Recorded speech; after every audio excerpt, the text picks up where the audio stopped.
My name is Emily Carter, and this morning felt like any other until the email came.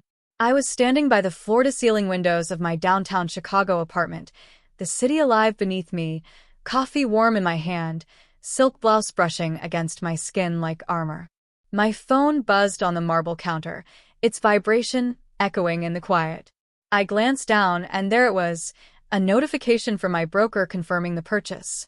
Shares acquired. Significant stake secured. I smiled. Small, controlled. The kind of smile you wear when life finally folds back the card it had been hiding from you. The irony wasn't lost on me. The company whose doors once spat me out, whose walls carried the sound of my boss's laughter when he mocked me in front of everyone, was now partly mine. His name still made something twist in my chest. Richard Hale. My former boss. The man who told me my work was cute at best, useless at worst. The same man who crushed my confidence like it was a paper cup. And now? He didn't know yet. He had no idea that when he walked into today's shareholder meeting, he'd see me at the table, not as the scared assistant he dismissed, but as one of the owners.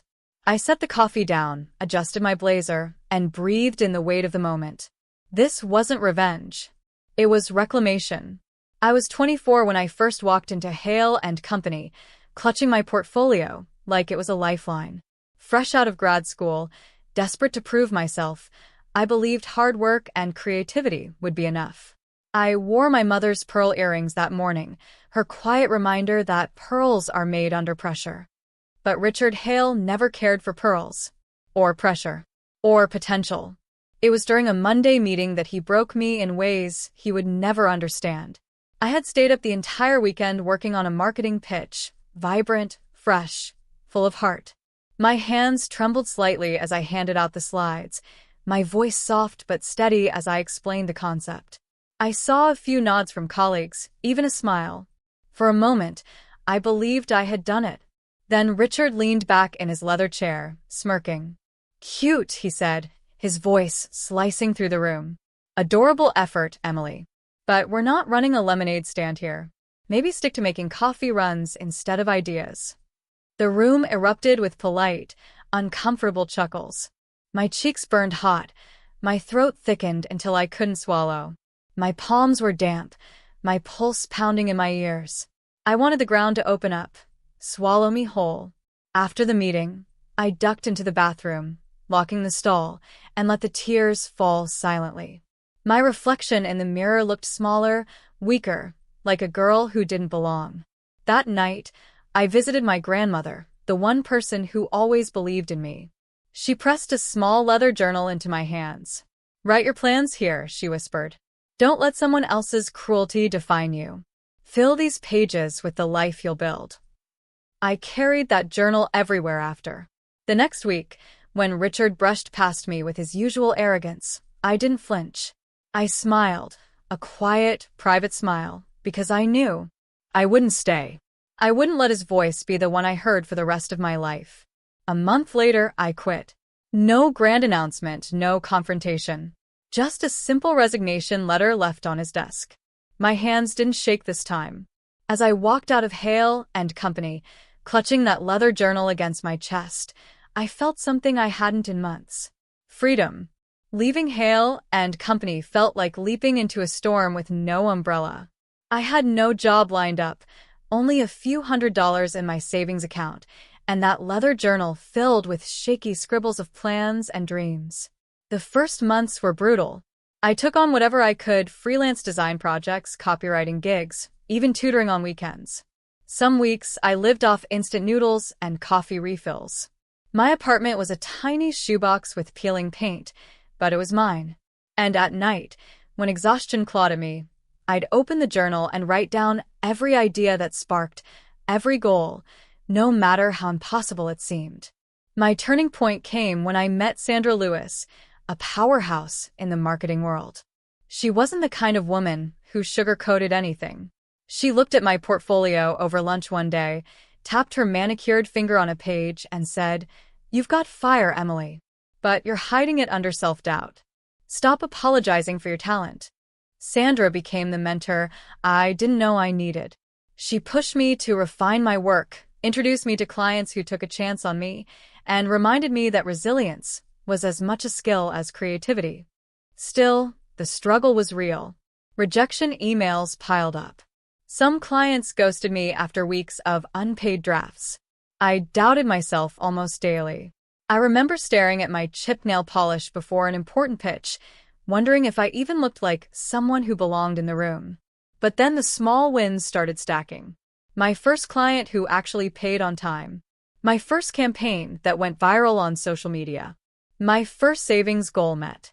Each little victory was a stitch in the fabric of a new identity. No longer the timid assistant mocked in a boardroom, but a woman quietly building something of her own.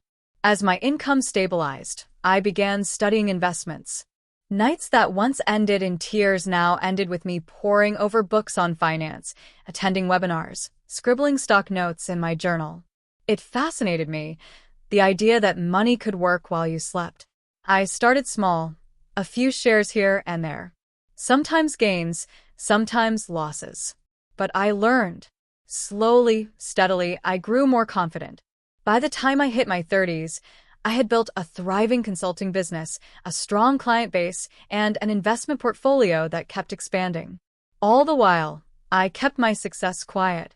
Social media saw nothing more than the occasional coffee photo, maybe a weekend hike. My family thought I was doing okay, and old colleagues assumed I had vanished into mediocrity. But behind the scenes, my empire was forming.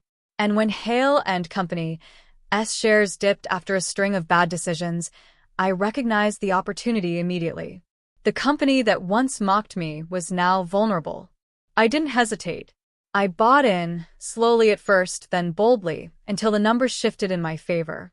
The girl who left with nothing but a leather journal was now returning, not as an employee but as an owner.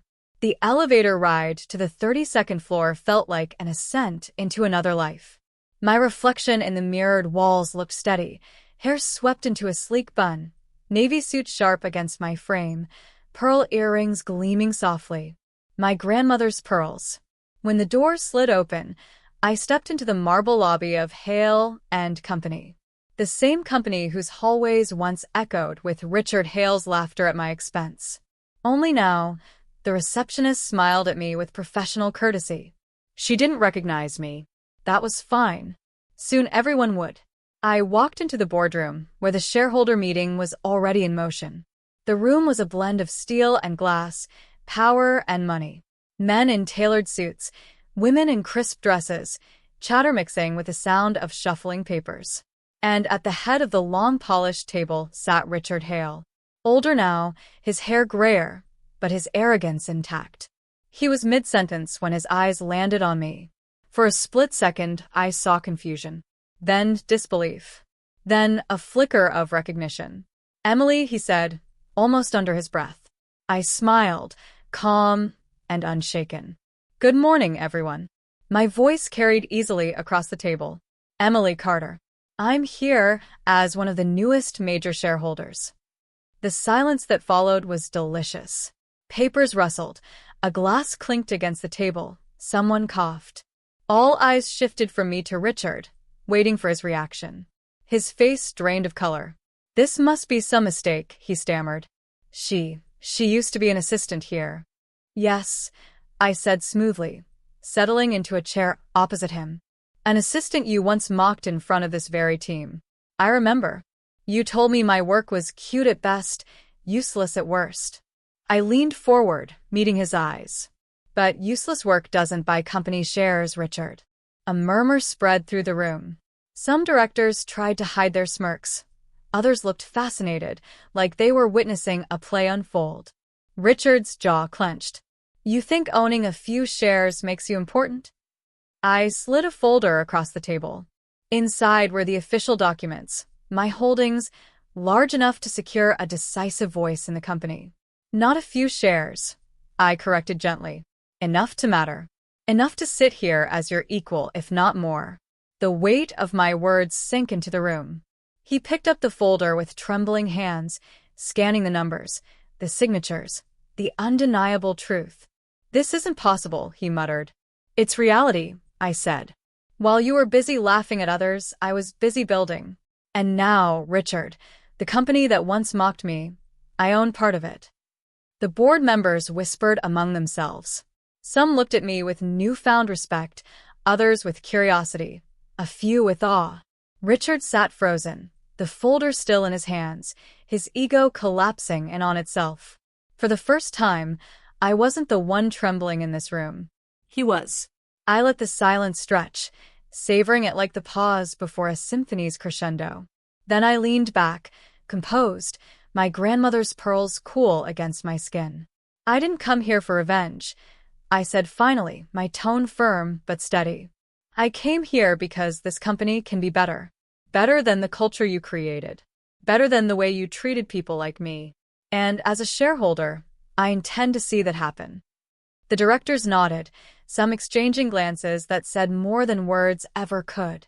Richard tried to muster a rebuttal, but his lips parted and closed without sound. The mighty voice that once drowned mine out now faltered in silence. And in that silence, my victory was complete. The meeting adjourned for a brief recess, but no one moved from their seats. It was as if the room itself was holding its breath. Richard sat rigid in his chair, the file of my shares still open in front of him, his knuckles white against the polished table. I cleared my throat gently and let my eyes sweep across the faces in the room. I didn't come here to humiliate anyone, I said. But I also won't allow this company to keep running on arrogance and fear. I've seen what that culture does to people. I've lived it. A director at the far end shifted uncomfortably. Another leaned forward, listening more intently. I continued, steady but unyielding. So here are my conditions. If I am to remain an active shareholder, there must be change. I ticked the points off on my fingers. First, fair pay reviews. No more undercutting young talent just because they don't know their worth yet. We invest in people or we lose them. Second, mentorship programs. Every junior employee should have access to guidance, not ridicule. We don't grow stronger by mocking, we grow by teaching. Third, diversity in leadership. I want women, people of color, and young innovators to have a real seat at this table. Not as tokens, but as decision-makers. A murmur spread through the directors, cautious, but interested. Finally, I looked straight at Richard. His lips pressed into a thin line, but he didn't interrupt. And as for you, I said softly, you have a choice. Adapt or step aside. Because the days of ruling this place through fear are over. His eyes darkened, the fight rising in him, but there was no ground left for him to stand on. The evidence sat in front of him, the board around him, and me across from him. The assistant he once dismissed now commanding the room with conditions he couldn't ignore. He opened his mouth, but before he could speak, one of the senior directors interjected. She's right, the man said, his tone surprisingly firm. We've been bleeding young talent for years. Maybe this is exactly the change we need. Another director, a woman in a gray blazer, nodded. I second that. Emily's proposals are fair. Forward-thinking. It's about time. The balance in the room shifted palpably. Richard wasn't just facing me anymore. He was facing the realization that others agreed. I leaned back, crossing one leg over the other, calm but resolute. I care about this company, I said, softer now. Not because of what it once did to me, but because I see what it can still become. This isn't about revenge, Richard. It's about building something that lasts. For a long moment, silence reigned. Then, one by one, heads nodded around the table. The decision was unofficial but clear. My conditions were accepted. The culture of Hale and Company would change, starting that very day. Richard's jaw tightened, but even he couldn't deny the tide had turned. His reign was no longer absolute, and he knew it. For the first time, I saw something flicker in his eyes. Not arrogance, not mockery, but the unfamiliar sting of humility. In the weeks that followed, Hale and Company began to look different. The air in the office, once heavy with intimidation, slowly shifted into something lighter. Junior employees walked the halls with straighter backs, no longer afraid to speak up in meetings. A mentorship program was launched, pairing fresh recruits with seasoned leaders who actually listened. Salaries were reviewed, Promotions offered based on merit rather than favoritism. Even Richard, though begrudgingly at first, began to change. He wasn't the tyrant he once was. I caught him once, lingering after a meeting, listening as a young analyst pitched an idea. He didn't laugh. He didn't dismiss. He simply nodded and asked a question. It wasn't redemption, not yet, but it was a start. One late evening, after a long day of restructuring plans, I found myself alone in my office. Floor-to-ceiling windows stretched before me, the city glowing like constellations scattered across the earth. On my desk sat the old leather journal my grandmother had given me. The cover was worn now, the pages filled with my shaky beginnings, my victories, my doubts, my plans. I flipped to the first page, where her handwriting still lingered in fading ink. Write the life you want to live. I smiled softly, my fingertips grazing the words. She had believed in me when no one else did. That belief had carried me through the sleepless nights, the rejection emails, the hunger, the heartbreak. And now, here I was. I thought of the girl who once cried in the bathroom stall, mascara smudged, hands shaking, convinced she wasn't enough. I wished I could reach back through time, hold her hand and whisper, "You're stronger than you know. One day, you'll sit at the table they said you didn't belong at. And not just sit, you'll own it." As the city hummed outside, I closed the journal, slipped off my heels, and leaned back in my chair. For the first time in years, I felt a deep, unshakable peace. Richard Hale's laughter no longer echoed in my memory. It had been replaced with the sound of my own voice, steady and sure. I reached up, touching the pearl earrings at my ears, the reminder that pressure creates beauty. And I realized I had become that pearl. I turned off the lights, ready to step into whatever tomorrow would bring. And in the quiet of my own heart, I spoke the truth that tied my entire journey together. He once mocked my work, but today, my work owns his company.